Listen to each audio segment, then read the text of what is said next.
Vaatame nüüd, mida siis 2026 toob igale ascendendi ja päikesemärgile. Nüüd aga vaatame, mida toob aasta 2026 hamburitele, seda siis nii päikese kui ka ascendendi hamburitele. Me kõik teame, et Uraan vahetab meil aastal 2026 märki ja ka Neptuun ja need alustavad sellist pikka tsüklit just teie jaoks siis suhete ja rõõmu ja naudingute valdkonnas ja paneb võib-olla sündmuseid rohkem liikuma, toob hästi suuri muudatusi. Alates 30. juunist Jupiter vahetab meil märki, siis läheb fookus suuremale nii-öelda eluvaatele. Soovite rohkem kogemusi, suuremat sellist nii-öelda mänguruumi. Ehk siis 26 aasta ei tule kindlasti selline passiivne aasta, tuleb palju muudatusi, areng toimub pigem kiiremini, kui te võib-olla arvatagi oskate ja tuleb siis keskenduda rohkem sellele, mis teile päriselt korda läheb ja vähendada selliseid mittevajalikke tegevusi ja püüda keskenduda rohkem ühele asjale, mitte siis proovida mitmeid tegevusi ja suundasid korraga. Ja näiteks 13. august on meil päikesevarjutus, mis toob just sellise valiku teema eriti tugevalt teie jaoks esile, enne kui siis uus algus saab alata, siis tuleb alati ka millestki ju lahti lasta.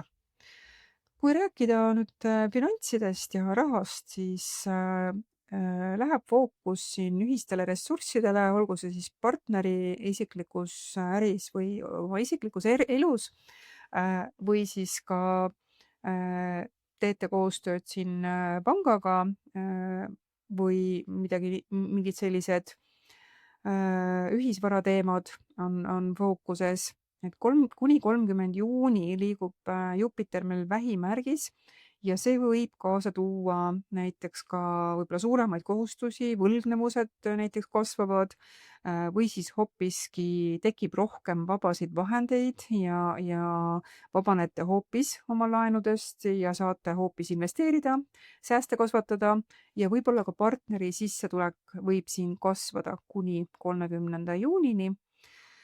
Ja 1. juuni kuni 10. august on meil Merkuur ka samas sektoris, teil kasvatab siis sellist huvi finantside vastu, strateegiate vastu, võib-olla õpite seda, rohkem uurite, loete ja fookust on siis rohkem sellise nii-öelda raha kasvatamisel ja võla vähendamisel ja maksukoormuse võib-olla minimaliseerimisel ja tulevikuplaanide kokkupanekul. Tasub siin siis ka seda meeles pidada, et 30. juunist 24. juulini on Merkuur meil retroliikumises. Seal võivad olla siis mingid olulised detailid või mingi info jääb võib-olla märkamata, ehk siis pigem on see selline aeg, kus oma plaane siis kirja panna, infot koguda, aga mitte veel neid plaane ellu viima hakata. Et võib-olla üldse tunnetegi, et tegevused takerduvad siin pidevalt ja las nad siis takerduvad. Et selle kaudu leiategi võib-olla veel parema versiooni. Ja 11. august kuni 28. september Marss liigub meil vähimärgis ja siin võite tunda vajadust edasi liikuda ja tahate tulemusi saavutada. Tehke seda siis ikkagi läbimõeldult ja uurige enne, kui hakkate oma finantsotsuseid tegema, ka seda tausta. Ja 17. august on meil Marsi Neptuuni pinge aspekt ja septembri alguses, 1. september on meil Marss pinges Saturniga, et need on need kohad, kus on vaja eriti hoolikalt lähenemist, kontrollige eriti hoolikalt infot ja võib-olla eriti selle Neptuuniga siin 17. august, ärge usaldage kedagi. Siis kodust ja perest rääkides. Pigem muutub 2026 aastal see valdkond rahulikumaks. 14. veebruar läheb sellest sektorist välja ka Saturn, ehk siis lõpetab sellise võib-olla viimase vähemalt 2-aastase sellise kohustuste ja piirangute tsükli ja surve nii-öelda koduste rollide ja peredünaamikaga tegelemise. et seal oli teil võib-olla viimased aastad väga keeruline, oli palju kohustusi. See võiks nüüd siis hakata vähenema ja see tähendab, et kodune elu ja suhted võib-olla ka pereliikmetega muutuvad kuidagi kergemaks ja saate hakata liikuma sellise rahulikuma või stabiilsema elu poole. 7. veebruar kuni 26. veebruar on meil Merkuur kalades ja siin saate siis pereringis rohkem rääkida võib-olla päris asjadest, mida te ootate, teha kokkuleppeid ja mis on teie jaoks kodus siis oluline, ka sellest rääkida. 26. veebruar kuni 21. märts on meil Merkuur retro liikumises, siis kipuvad võib-olla ka kodused asjad või logistika või suhtlus siin ikkagi venima, takerduma ja see on selline periood, kus tuleb siis oma plaane võib-olla ümber teha ja uuesti läbi rääkida, et see sobib väga hästi vanade asjade uuesti tegemiseks ja parandamiseks, aga mitte siis uute asjadega alustada. Ja 21. märts kuni 15. aprill, Merkuur on siin jälle otse ja siis saate needsamad teemad jälle ära lahendada, läheb lihtsamaks. See oma soovide ja ootuste võib-olla väljaütlemine peres, see muutub lihtsamaks. Partnerlussuhetes, suhetest võib-olla ei hoita siin selles aastas kinni ainult harjumusest, vaid et kuidagi liigutakse uue rütmi poole. 24. aprill kuni 19. mai liigub Veenus kaksikutes ja võib-olla teie jaoks ongi selle aasta kõige sellisem romantilisem faas. Selline soojus, kontaktid, meeldivus, neid kuidagi tuleb lihtsamini kätte ja olemasolev suhe saab siin teadlikult võib-olla paremini toimida. Siis on meil Veenus-Uraani koosmõju ka sealsamas majas, võib olla siis üllatusi suhetes, olenemata sellest, mis staatuses meie suhe on. Ehk siis sealt võib tulla pöördeid, muudab sellist suunda või reegleid ja kuni 30. juuni on Jupiter meil siis ikka veel vähimärgis ja teie jaoks on siis rõhk ühistel ressurssidel, see on selline aktiivne sektor ja see võib tuua kas siis kohustuste kasvu või ka võimaluse neid teadlikult siis korrigeerida ja suhetes tähendab see seda, et ühisvara teemad võib-olla vajavad siin selgust või nendega tuleb rohkem siin siis tegeleda kuni 30. juunini. Ja alates siis 30. juuni kuni 24. juuli on meil jälle Merkuur retro liikumises. Jällegi ma alustaksin uusi asju, igasugused lepingud, detailid võivad ka siin venida, pingeid tekitada. Kui teil on ühiseid kohustusi, siis see on see periood, kus peavad asjad olema kõik selged, ei tohi olla arusaamatusi, see võib siin väga valusalt kätte maksta. Kui me räägime loomingust, lastest, rõõmust, siis 2026 aastal see käib kõik sellise tõelise pühendumise kaudu, sellepärast et Neptuun ja Saturn on teil selles valdkonnas siin, ehk siis unistuste täitumiseks on vaja siin ka tegusid, mitte lihtsalt unistust, mitte lihtsalt soovi. Ehk siis Saturn seal on natukene selline, võib-olla tundub vastuoluline, sellepärast et lõbu ja distsipliin ju ei käi käsikäes või ei sobi justkui tavaliselt kokku.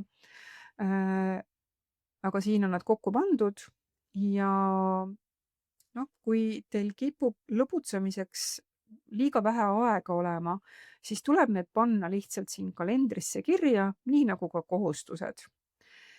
Ja kõik sellised loomingulised projektid võivad vajada nüüd sellist selget struktuuri ja tegutsemist. Laste saamine või üldse lastega seotud kohustused vajavad tõsiseid otsuseid ja struktuuri ja ka järjepidevust. Ja on ka neid, kelle jaoks tähendab see hoopis näiteks laste kodust lahkumist. Nad on juba täiskasvanud ja lähevad oma teed ja seejärel tuleb üles ehitada uus struktuur ja ka sisu, kuidas see koht siis enda jaoks nii-öelda täita, mis siiani on lapsed ära täitnud. ja 6. märts kuni 19. mai on hästi mitu planeeti teil ka selles samas sektoris, ehk siis muutub see teema eriti aktiivseks, on rohkem tegevust, rohkem kohtumisi, rohkem neid olukordi võib-olla, kus te valite, mida te päriselt naudite ja kellega te seda teete.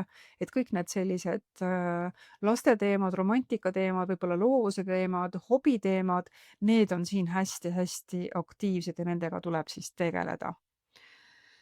Siis õppimine, reisimine, seiklused, et alates 30. juunist algab siis aastapikkune Jupiteri tsükkel uues märgis ja teie puhul toetab see siis sellist silmaringi laiendamist, rohkem reisimist, rohkem seikluseid, rohkem selline suurema maailmapildi nägemine või selline suurem elu. Need muutuvad siin siis praktiliselt teostavamaks. Ehk siis te saate seda teha, mitte ei ole lihtsalt ainult mõte. Ja reisid on nüüd rohkem sellised kogemuse ja võib-olla maailmavaate laiendamise eesmärgiga. 13. august on meil kuuvarjutus, mis võib avada siis teie jaoks uusi võimalusi, aga samal ajal ka lõpetab midagi. Ehk siis osa vanu unistusi näiteks kaotabki oma sära ja see paneb teid siis võib-olla siin ka küsima, et kuhu ma tegelikult liigun. Ja reisimise asemel loomulikult võib sellel ajal tõusta esile hoopiski õppimine, õpetamine, kirjutamine, kirjastamine, ehk siis selline rohkem tegeletagi teadmiste laiendamisega, mõtestamisega ja 28. september kuni 26. november on Marss meil lõvimärgis liikumas ja sealt võib kasvada teie jaoks natukene selline rahutus ja vajadus uute kogemuste järele on suurem ja tegutsete võib-olla ilma üldse, et te ootaksite, et keegi teine oleks sellega nõus või teiega kaasa tuleks. Siis oktoobris 3., 7. ja 16. oktoober ja novembris siis 15 ja 16. november on need kohad, kus on võib-olla oluline reis või mingi oluline muutus, mis on seotud siis näiteks kas õppimisega või ka vaimsete eesmärkidega või mingite seiklustega. Sõprade kogukonna teemadel rääkides, siis 7. august kuni 10. september, kui Veenus on meil kaaludes, tõuseb siis esile teie jaoks see sõprussuhte lähedus, see tähendus. Võib-olla saate rohkem teistelt ka midagi vastu, kui te olete nii-öelda kohal ja panustate. Ja sama periood toetab seda, et näitate lihtsalt ennast parimas valguses nii päriselus kui ka näiteks sotsiaalmeedias. Ja väga hea aeg tegutsemiseks, kui teil on plaan näiteks siseneda uude kogukonda, gruppi või mõne sellise sõprade ringi. Ja 25. oktoober kuni 13. november, kui Veenus on teie seal sõprusvaldkonnas, küll retroliikumises, siis hakkate võib-olla selgemalt nägema ja hindama, kellega te üldse koos käite ja miks te seda teete. Et osa suhteid ei pruugi siin nii-öelda välja kanda ja lõppevad. Et see retroperioodi mõte ongi ju tagasivaatamine ja lõppevadki need asjad, mis tegelikult ei sobi. Ehk siis ja võite siin ka lõpetada mingisuguse grupitegevuse, mis teile enam ei sobi näiteks, ehk siis vabastate oma nii-öelda aega nendele inimestele, kes on teie jaoks päriselt sõbrad ja teie jaoks olemas. Ja 14. november kuni 4. detsember on Veenus siin uuesti jälle otse ja on võimalus siis neid suhteid nii-öelda parandada, kindlustada, edasi liikuda ja võib-olla leiate siin siis uusi partnereid, kes siis sobivad teile palju paremini ja keda te päriselt oma ellu ka siis tahate. Rääkides vaimsest tervisest, puhkusest, taandumisest, siis 10. september kuni 25. oktoober on võib-olla parim aeg teadlikult taastuda, rohkem vaikust, rohkem selliseid taastavaid tegevusi, võib-olla vähem natukene kohustusi. 3. oktoober kuni 25. oktoober, kui Veenus on meil retroliikumises, siis muutub ka selliseks, teemad on sisemised, tõmbute natuke tagasi, et aru saada, mis teid päriselt nii-öelda loeb, milline nii-öelda puhkus teile tegelikult sobib. Ja 30. september kuni 6. detsember, kui Merkuur on meil Skorpioni märgis, siis saate võib-olla nii-öelda lisavõimaluse mõelda rahale ja selle toimimisele ja see on ka selline omaette mõtlemise periood, kus siis neid finantsplaane saab läbi mõelda just niimoodi vaikuses olles või üksinda olles ja seal välja mõeldes, et kuidas ma nüüd siit edasi hakkan liikuma, kuhu ma oma raha suunan, milliseid otsuseid ma finantsalaselt teen, kust ma mingeid sissetulekuid hakkan saama, et näiteks kui te olete siin töö kaotanud ennem seda, siis siin on väga hea aeg minna ja olla omaette üksinda ja sealt võivad tulla tegelikult väga head ideed või mõtted, mis te siis edasi hakkate tegema selles vallas. Siis on 24. oktoober kuni 14. november ju meil Merkuur retrus ja seal tulekski siis uurida, arvutada, teha seda taustatööd, võrrelda võib-olla erinevaid variante, töötlete läbi oma numbrid ja isegi kui siin see protsess nii-öelda venib, siis see sunnib teid ikkagi veel paremini ju kontrollima, mida te tegelikult teete. Ja 3. november kuni 4. detsember on Veenus meil jälle otse ja sealt saate siis hakata uuesti tegelema nende teemadega, mis olid soikus ja hakkavad asjad liikuma. Ja 4. detsember kuni 7. jaanuar siis 2027 on Veenus meil uuesti seal Skorpioni märgis ja vot siis te saate näha siis nende tehtud muudatuste kasu juba, mis siis on seotud teie finantsidega. Ja selline saigi teie aasta 2026 ülevaade. Väga loodan, et saite siit natukene mingit infot, mida siis aasta jooksul jälgida, kuna midagi teha ja kuna mitte teha. Ja mina soovin teile omalt poolt ilusat aastat 2026.